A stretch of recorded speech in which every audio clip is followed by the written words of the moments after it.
السلام علیکم ورحمۃ اللہ وبرکاتہ۔ آج کی اس ویڈیو میں ہم بات کریں گے حضرت عمر فاروق رضی اللہ تعالیٰ عنہ کی زندگی کے آخری دن کے بارے میں۔ ذی الحجہ 23 ہجری کے آخری ایام میں سیدنا عمر فاروق رضی اللہ تعالیٰ عنہ نماز فجر کے لیے نکلے۔ آپ کا معمول تھا کہ جب تک نمازیوں کی صفیں بالکل سیدھی نہ ہو جاتی تکبیر تحریمہ نہیں کہتے تھے۔ آپ نماز پڑھانے کے لیے مصلی پر کھڑے ہوئے۔ اچانک نمازیوں کی صفوں میں مغیرہ بن شعبہ رضی اللہ تعالیٰ عنہ کا مجوسی غلام ابو لؤلؤ آ پہنچا۔ اس کے ہاتھ میں ایک خنجر تھا جس کی دونوں طرف دھار تھی۔ وہ نمازیوں کے بیچ سے نکلتا ہوا سیدھا امیر المومنین کے پاس پہنچا اور خنجر کے تابڑتوڑ وار کرنے لگا۔ اس نے امیر المومنین پر 6 وار کیے، ایک اور آپ کے زیر ناف کیا۔ یہی وہ کاری ضرب تھی جس سے آپ جابر نہ ہو سکے اور اللہ کو پیارے ہو گئے۔ آپ کے پیچھے کلیب بن ابو الکبیر رضی اللہ تعالیٰ عنہ نماز پڑھ رہے تھے۔ ابو لؤلؤ نے انہیں بھی خنجر مار دیا۔ اسی طرح ان کا بھی انتقال ہو گیا۔ امیر المومنین کو خنجر کا زہر لگا تو آپ گر پڑے۔ اسی حالت میں دریافت فرمایا، کیا مقتدیوں میں عبد الرحمن بن عوف رضی اللہ تعالیٰ عنہ موجود ہیں؟ پھر آپ نے حضرت عبد الرحمن بن عوف رضی اللہ تعالیٰ عنہ کو آگے بڑھا دیا تاکہ وہ نماز پڑھائیں۔ حضرت عبد الرحمن رضی اللہ تعالیٰ عنہ نے لوگوں کو نماز پڑھائی اور حضرت عمر بن خطاب بس سطور زمین پر پڑے رہے۔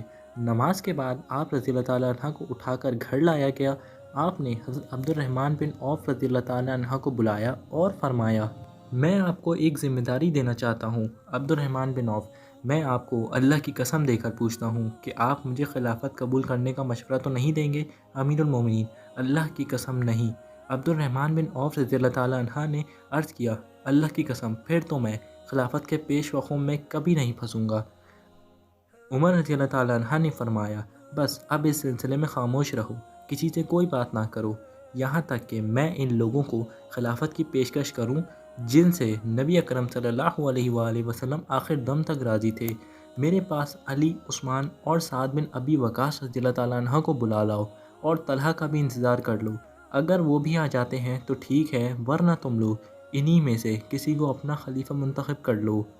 پھر آپ رضی اللہ تعالیٰ عنہ حضرت علی بن ابو طالب رضی اللہ تعالیٰ عنہ کی طرف متوجہ ہوئے اور فرمایا، اے علی، میں تمہیں اللہ کی قسم دیتا ہوں، اگر تم مسلمانوں کے کسی کام کے ذمہ دار بنو تو اپنے خاندان کے افراد کو دوسرے لوگوں پر ترجیح مت دینا۔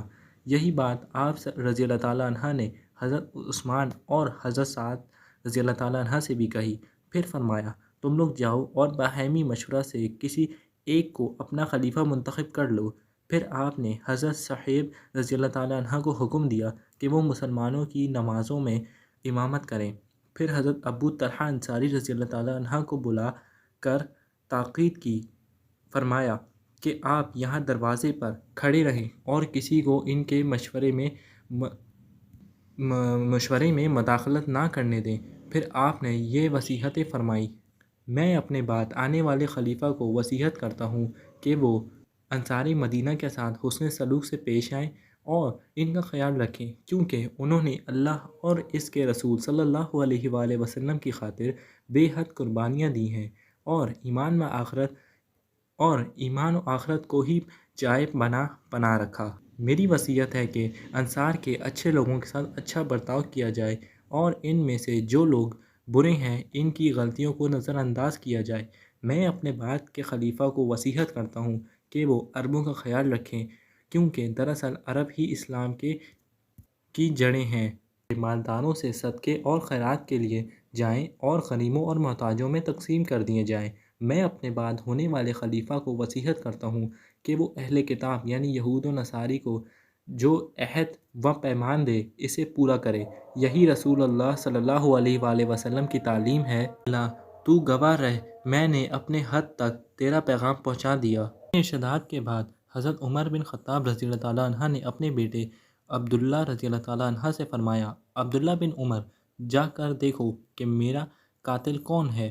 عبداللہ بن عمر رضی اللہ تعالیٰ نے عرض کیا، اے امیر المومنین، آپ کا قاتل حضرت مغیرہ بن شعبہ رضی اللہ تعالیٰ عنہ کا نصاری غلام ابو لؤلؤ ہے۔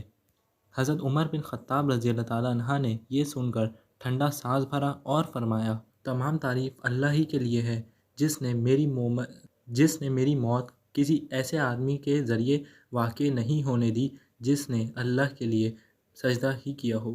پھر آپ نے اپنے بیٹے عبداللہ رضی اللہ تعالیٰ عنہ سے فرمایا، ام المومنین سیدنا عائشہ رضی اللہ تعالیٰ عنہ کے پاس جاؤ اور پوچھو کہ کیا وہ اجازت دیتی ہیں کہ میں رسول اللہ صلی اللہ علیہ وآلہ وسلم اور حضرت ابو بکر رضی اللہ تعالیٰ عنہ کے ساتھ دفن کیا جاؤں۔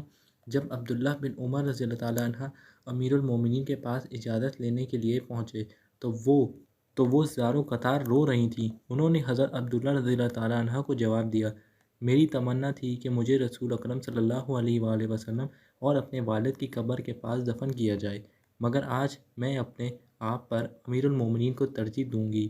چنانچہ ان کی اجازت کے بعد حضرت عمر رضی اللہ تعالیٰ عنہ رسول اکرم صلی اللہ علیہ وآلہ وسلم اور حضرت ابو بکر صدیق رضی اللہ تعالیٰ عنہ کے پہلو میں دفن کیے جائیں گے۔